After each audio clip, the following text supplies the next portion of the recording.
Hello, Kennedy AP students and parents. My name is Mr. Nelson, and I'm the AP coordinator. This is a recap of the registration meeting that we had on Thursday, October 13th during academic seminar.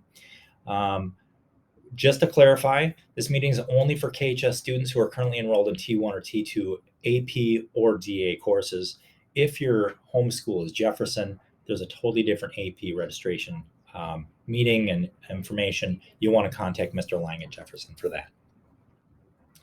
So the purpose of this presentation and the meeting that we had on October 13th was to answer these three questions. Number one, why should students take AP exams? Number two, how do they register? How much does it cost? And how are payments taken?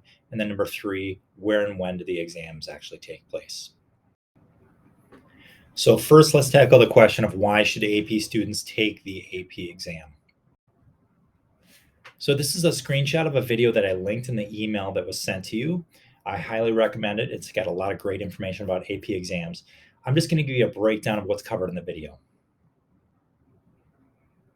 When a student takes an AP or a DA class in high school, basically what you're taking is a college course. You study college level material throughout the school year, and then at the end of the school year, you take the exam to see if you understood it at a college level.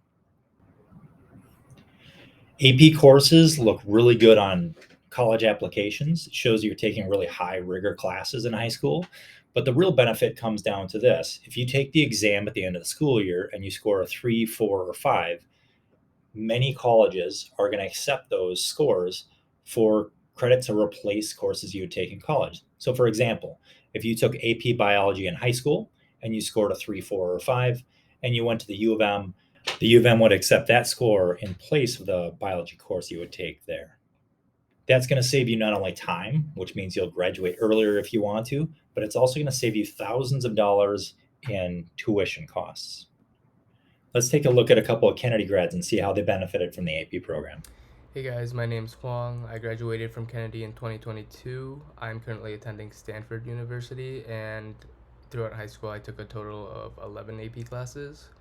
I think one of the most obvious benefits of taking AP classes is that by passing the exam in the spring, you can earn real college credit, which not only saves you a lot of money, but a lot of time as well. Personally, I was able to get out of the introductory math and computer science courses here. Another benefit, which I think arguably is the most important, is that taking an AP class really helps you prepare for college level courses and also helps develop skills like your time management, which will translate into any facet of life. AP classes can definitely be tough, but in the end, I definitely think they're worth it. I took the AP test to earn credits for college and show my knowledge and proficiency in the course I had just taken. I was able to skip most intro classes like English, bio, physics, chem, and calculus. It was worth all the stress because I was able to review everything I learned in the course and made sure that I knew it before moving on to more advanced classes. The preparation and test taking process is also just really good practice for bigger exams in college and learning effective study techniques. So now let's take some time to answer the questions. How much does it cost? How do I register? And how do I pay? So for each exam a student takes, it's $65 per exam. You'll notice that's up $5 from last year as AP has increased the prices of their exam. We also have a new course this year called AP Seminar, and that course has a multi-step exam which costs $95. Please note that there is no longer a 2-exam cap where students only pay for 2 exams even if they're taking 4 or 5. This year, with the increased prices of the AP exams and the amount that we paid last year with that cap, it's unsustainable. So we had to go back to regular price per exam. Now, given that, we have a couple ways to help with the cost of AP exams for students. For students and families that qualify for the free and reduced lunch program, their cost per exam is $0. Now, that's paid for by subsidies from both AP and the state of Minnesota. For students who don't qualify for free and reduced lunch, we have scholarships available, and I'll have more on that in a second. So let's take a look at how students and families can benefit financially from passing AP exams. So for an introductory biology course at the U of M in 2022-23, in-state tuition for that course costs $2,154. If you take a $65 AP exam fee, overall the savings for that, if you score a 3, 4, or a 5 on that exam, is $2,089 in savings. Now, we have a lot of students who will be traveling out of state for college, so I also put on the out of state tuition there as well. That course costs $5,115. After the AP exam fee, it's an overall savings of $5,050. Now, that's a lot of money, especially that's just for one course. So imagine that if you pass 3, 4, 5 courses over the course of your high school career, you can save $20,000, $30,000 or more. Now, I know that at $65 an exam, that cost can really add up. So here's what it comes down to. Please don't let cost be the reason you don't take an AP exam. If you want to take the AP exams, we're going to find a way to help you pay for it. We have scholarships in the main office. I've included that information in the email where you apply for a scholarship, and we have community donors from all over the community that help pay for things just like that. They want to be able to make sure that students that want to take AP exams can pay for those exams if needed. So contact Melissa Rebo in the main office for more information with that. So let's get down to some registration specifics. I'm going to start with the November 15th deadline. All registration for T1 courses must be both registered for and paid for before the end of the school day on November 15th.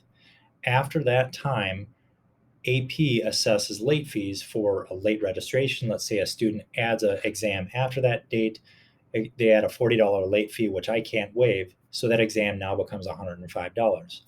Or if a student registers for a T1 course exam and they change their mind after November 15th and want to cancel, AP again charges a $40 late fee, which I can't waive. So after the $65 refund and the $40 late fee, it actually ends up being a $25 refund overall.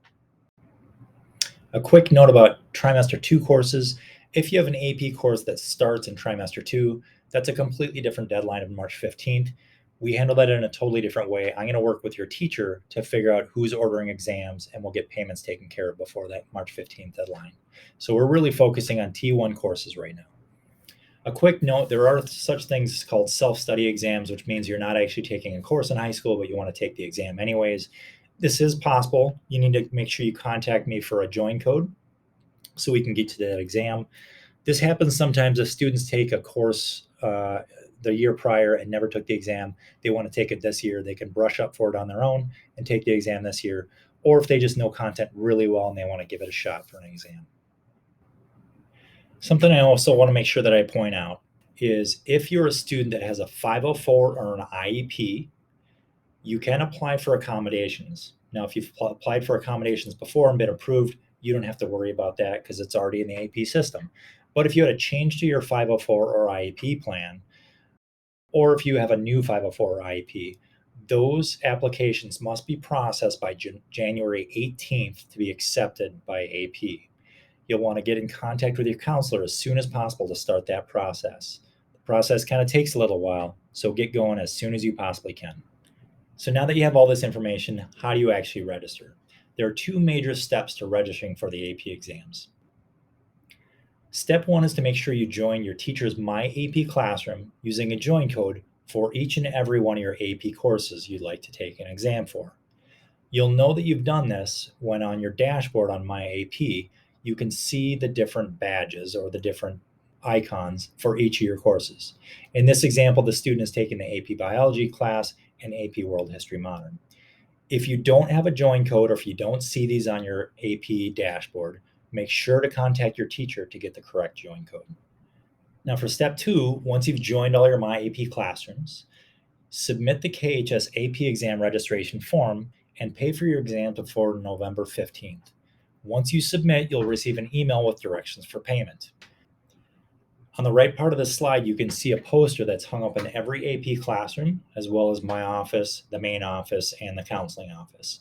At the bottom, there's a bit.ly for this Google form, and there's also a QR code that you can use as well. Make sure that you submit this form because I will not order you exams unless you submit that form. So now let's take a look at when and where the AP exams take place. Once we've finalized the order on November 15th, you'll see that your icons on your My AP dashboard have more information about your exam date and time. In this example, the exam is on May 5th at noon, but this student is not registered for the exam. If you'd like to see the overall schedule of all exam dates, you can always just Google AP exam dates 2023, and you can see this is week 1, which starts on May 1st and goes through Friday, May 5th. There's a morning shift where the exams start at 8 a.m. and an afternoon where they start at noon. Note that AP seminar has been moved to May 19th because we have conflicting classes, and we had to move that to a later date. Here's the week 2 schedule starting on May 8th and going to May 12th. There's a morning shift and an afternoon shift again, and note that there's a late afternoon exam for a course that we don't actually offer, but some students may choose to take.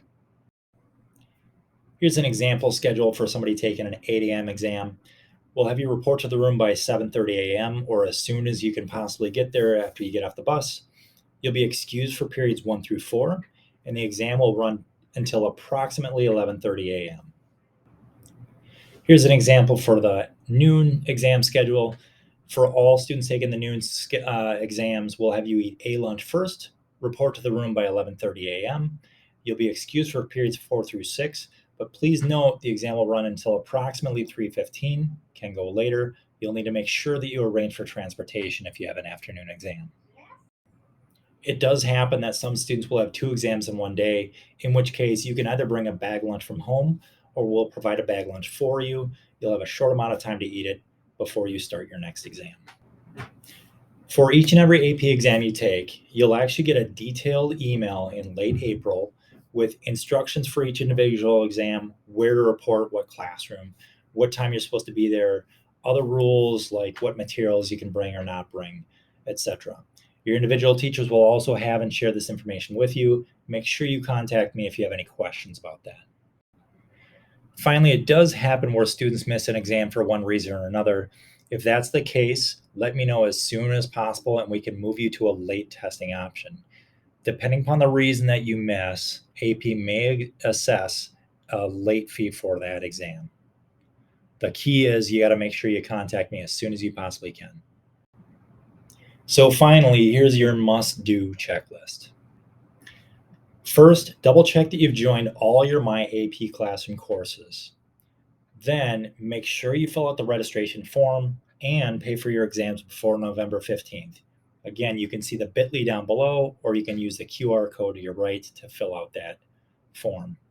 Finally, if you have any changes or any questions, notify me before November 15th with any changes you have via email, or you can pop down to my office in the Media Center. Thank you for watching the video. I know it's a lot of information. Please contact me if you have any questions at knelson2@isd271.org, or I've always got an open door down in the Media Center. You can pop in and see me.